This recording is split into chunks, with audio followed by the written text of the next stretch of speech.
Today's tip is going to be properly fighting a fish. So right now Seth's just got his rod tip nice and high. When the fish jumps, he doesn't lower his rod tip, he just keeps it nice and high, keeping that deep bend in the rod. The rod's kind of like a shock absorber, so if you point the rod right at the fish, you're not allowing the rod to do its job. It changes the rod angle pressure a little bit just to keep the fish from going real deep and getting in the weeds. He's not horsing it in, just letting the fish tire itself out a little bit. Always keeping the pressure away from where the fish wants to go. And then at the end, when the fish is getting tired, he'll try and keep the head up, and it should be able to slide into the net.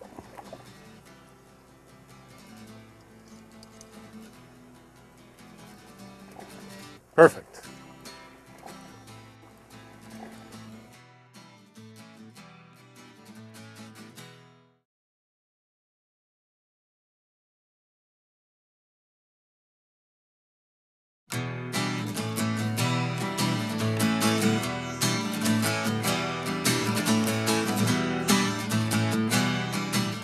So today's tip is going to be about properly releasing a rainbow.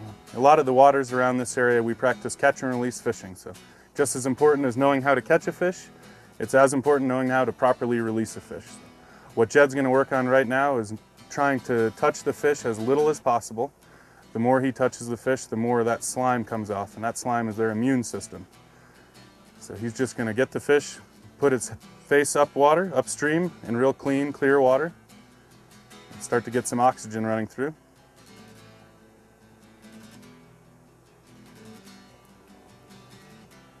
The fish, you can see the gills starting to flare, and once it has enough oxygen, it'll take off comfortably on its own.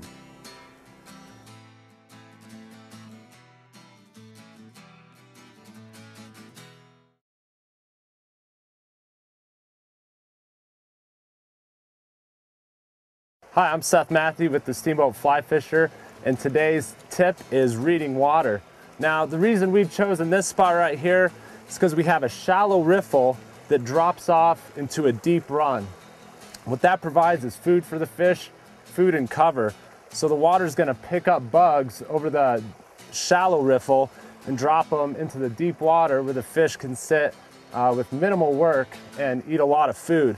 So as a fisherman, I've chosen this spot because it does have definition. So ideally where you want to stand, you want to be able to position yourself in the river so that you're in the middle of a hole. So I would walk out right out here into the middle to where now the top of my cast goes up at about a 45-degree angle, and I can drift through this entire hole.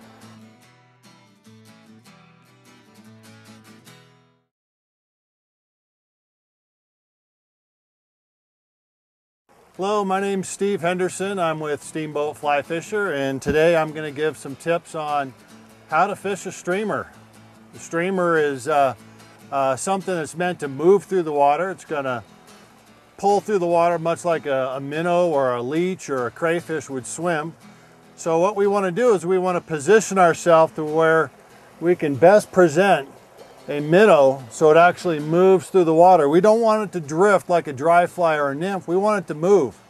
So generally we stand upstream and we cast quartering downstream, come tight to your fly right away so it can start swinging. And what I mean by tight right away, pull your fly line tight.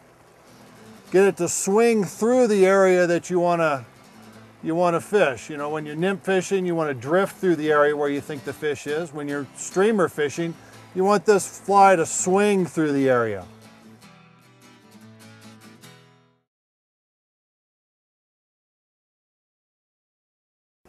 My name is Jed Collins from Steamboat Flyfisher. I'm going to show you a few basic techniques on mending. Typically when you're mending, you have to look at the current and look at the way that it's moving. If the current is going downstream and you're sitting in slow water, you want to mend downstream to try to keep up with that current as it's passing by. One way to do that is make sure that you keep your rod tip up high. When you throw your mend, there's one of two different mends. You can throw one, which is a nice easy mend, keeping your rod tip high, and that's more your high sticking mend. Another mend is you can use a snap mend. Let your drift go by, making sure that you have no drag on your initial main line. You want the indicator, dry fly, grasshopper, whatever you're using, to look as natural as it can possibly look. If it's skating across the surface and it's moving, then it's not going to look natural.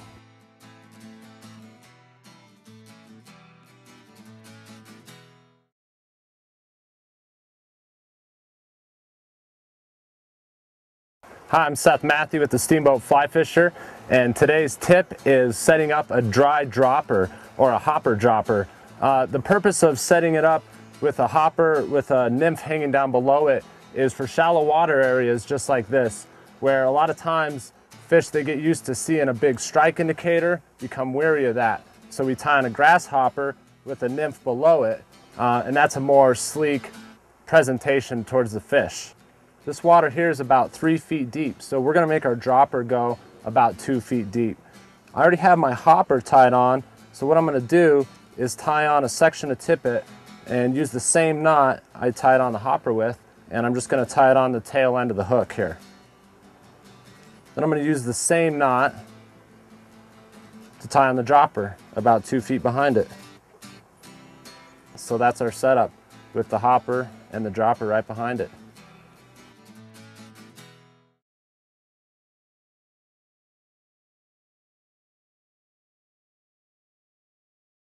Hello, my name's Tim Kirkpatrick and I'm with Steamboat Flyfisher. Today's tip is going to be on proper river etiquette.